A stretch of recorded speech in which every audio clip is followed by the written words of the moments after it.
Skyloom just released the spring update to Luminar Neo. Today, we're going to take a look at the new features that were released with it. If you'd like to pick up Luminar Neo or the ecosystem pass, the upgrade pass, any option that Luminar is selling, then consider using the link in the description box below. And you can also use the coupon code that's down in the description box as well. It'll help you save a little bit of money. I do earn a commission from everyone who uses it, but it's at no extra charge to you. The first tool that we're going to look at that is an updated feature is really all about portrait editing. All right. And so we're going to come over here to where it says portrait. And you'll notice that we have a few options in here, but nothing really looks all that different from the previous version of Luminar Neo. And so what we're going to do is actually click on Face AI. Now, the first new feature is actually located here inside of Face AI, but at first glance, you can miss it because it's located under eyes. And so if I click there and we'll just scroll down a little bit, reposition this, you'll notice we have a dark circle removal. And so as I pull this up, I want you to pay attention to the eyes or underneath the model's eyes here. As I pull this up, you'll see that that area just gets a little bit lighter and it looks very, very natural. This tool is extremely helpful when trying to, I guess, bring a little bit of youthfulness back to the model's face. And so that's a pretty straightforward tool. It's simple to use. So if you are a beginner at editing portraits, well, all you have to do is know how to pull a slider and you'll be good to go. Half the battle is really just knowing that this tool exists.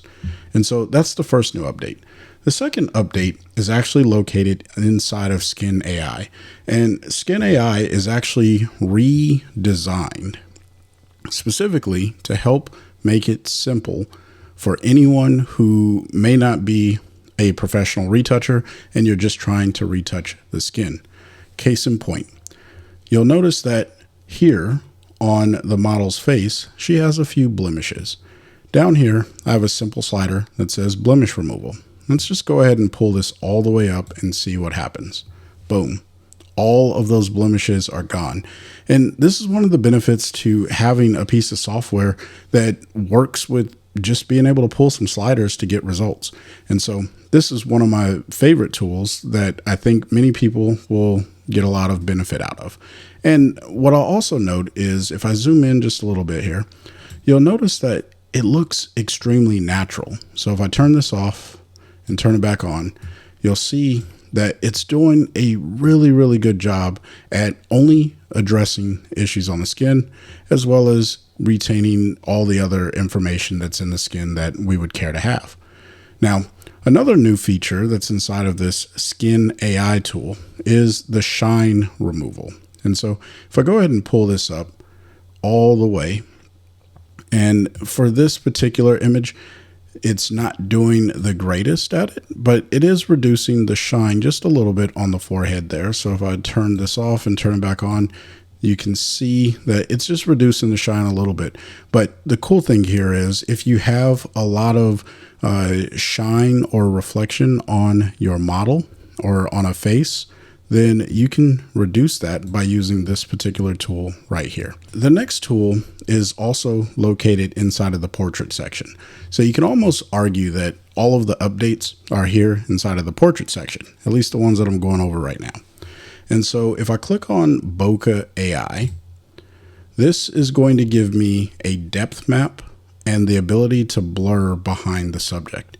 Now, the depth map is not a new tool to Luminar Neo. However, it is new to the Bokeh tool, which if you're not familiar with Bokeh, it's just the blur in the background. And so what I'm going to do is go ahead and pull up on the blur amount here. And you can see what's happening in the background of this image. And so if I turn this off and turn it back on, I'm just starting to get a little bit of blurriness in that background. Now, in this particular image, the model was really, really close to the background. And so there isn't that much depth to be had in the photo to begin with, but we're still seeing a lot of defocused areas that are in the background while also keeping the model in sharp focus. Now, of course, if you need to reposition how far that depth goes, you can come over here to this little gray silhouette area, and anything that you see in white is going to be retained. But as I pull further back, I'm getting more of that background in, and so now it's going to stay in focus. But if I pull it forward, or down, I should say, I'm now pulling that focus just a little bit more forward, and just the very front part of the model is actually in focus. And you can see how she's going out of focus right behind on her hair. Now, this obviously is not the greatest look, and so I wouldn't recommend doing it just like that, but the beginning look, or when I initially applied this, it looked pretty good, somewhere around here. Now, what you can also do, and in this particular image, it's not going to make that much of a difference, but they have bokeh shapes. And with bokeh shapes, you just click one and you get a little demonstration of what that bokeh shape is going to look like. I don't think putting hearts on this is going to make that much of a difference. However, if I had like fairy lights back here or something like that, and I wanted to make them look like hearts or stars, then it's fun to play with this. But I personally believe that most people are going to stay somewhere with these little circles, maybe these little hexagons, if I got my count right on that. But for the most part, I think people are going to stay with the circles. Now, the final feature that's inside of Luminar Neo is inside of the masking properties. And in order for me to showcase this, I've gone ahead and created a mask of our model here. And I'm just going to reduce the exposure. You can see I've selected the model, so the background is getting the adjustment where the model is not receiving the adjustment of negative exposure. And so if I come over here to the masking properties and I click on more actions, you'll notice we have two new sliders. Now, the first slider is a oldie but goodie. It's a very important tool, and I'm glad to see this inside of Luminar Neo now, which is feather. And if you're not familiar with this, because maybe you've never had to use the feather slider, what this does is, let me zoom in here for a second. You'll notice that I have a pretty abrupt edge around my mask. If I need to fade that to make it look a little bit more natural as it blends into the image, well, I can grab this feather slider and start pulling that to the right. And what Luminar does is it really does make editing images easy. So if this isn't something that you do on a regular basis, it's a slider-based program that is intuitive for you as the photographer or the user to be able to just get a really nice result. And so I appreciate that the feather tool is here. All right. Now, the next option down is shift edge. And so it does exactly what it sounds like it does. It shifts the edge of your mask. And so if I go ahead and pull this to the left, you'll see that this is starting to expand the overall pixels in order to create a larger selection. Now, you can combine this with a feather and you can get something that is a little bit more softer, or you can shift it the other direction and you'll notice that it starts to cut into my model. And so now more of the model is being selected around the edge of the mask.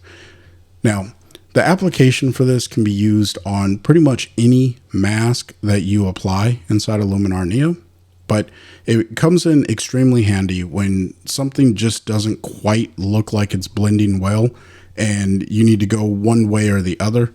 The shift edge really does help out with that. And so it's nice to see that addition here inside of Luminar Neo. Now, of course, to reset this, you could just double click on the text and then it resets that to the center. Or you can always just come over here and type in. So that works out really, really well. So those are all of the updates inside of Luminar Neo. In the comment section below, I want you to tell me which ones you are the most excited for and which ones you would like to see in the future. Now, if you want to learn how to use the software a little bit faster without having to search through videos here on YouTube, consider signing up for a one-on-one training call with me. A link for that can be found in the description box below.